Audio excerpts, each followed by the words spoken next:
दोस्तों, option buying है तो बहुत अच्छी। इसमें पैसा ही बहुत बनता है। अगर अगर ट्रेड आपकी तरफ चल जाए तो पैसा बहुत बनता है, लेकिन मार्केट वहीं खड़ी रहती है ना, तो आपका जो प्रीमियम है गल जाता है। इसका सबसे बड़ा दुश्मन होता है थीटा डिके।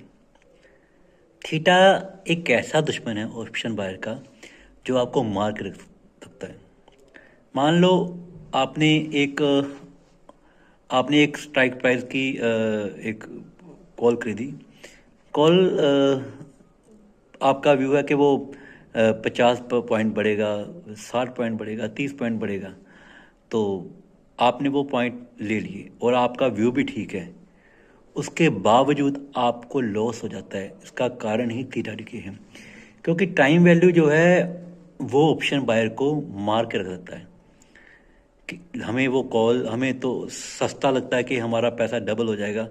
जब तक मोमेंट ना हो तब तक ऑप्शन बायर पैसा कमा नहीं सकता, लेकिन अ, जब मोमेंट आता है तब तक थीटा डिके हो जाता है।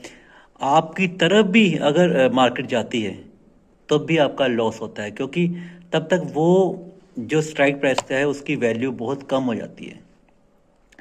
अ, मैंने भी ऑप्शन बाइंग की, लेकिन ऑप्शन बाइंग में मेरा व्यू ठीक होते हुए भी मैं लॉस में रहा। कई बार मेरा पैसा ठीक मतलब कि बन गया, लेकिन कई बार नहीं बना। 90% आपके लॉस होने के चांस ही यही होते हैं, और कारण ये है कि आपका थीटा डिके आपको बहुत मारता है। इससे अच्छा है आप स्टॉक ऑप्शन में इंट्राडे कर लो।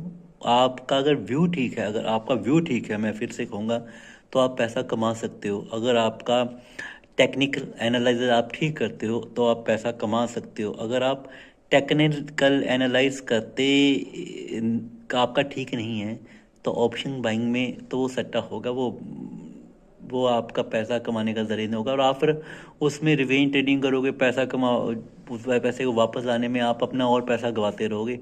ऐसे ही लोगों ने अपना पैसा गंवाया। तो मैं ये तो यही बोलूँगा कि आप ऑप्शन बाइंग में ना आकर ऑप्शन सेलिंग में आइए। पैसा ज़्यादा लगता है ऑप्शन सेलिंग में। आप कम पैसों से भी ऑप्शन सेलिंग कर सकते हो। आप उसका हेज खरीद सकते हो। आप एक स्ट्राइक प्राइस आपको सेल करके एक वही कॉल की नीचे से 200 पॉइंट या 100 पॉइंट को आप बाय करके आप उसका जो आपका मार्जिन लगता है 2 लाख के करीब, वो आप 60-70 हज़ार से भी कर सकते हो। पर ऑप्शन सेलिंग में रिस्क ज़्यादा है। हाँ, जब ग्रीड करोगे तो पैसा लॉस करोगे।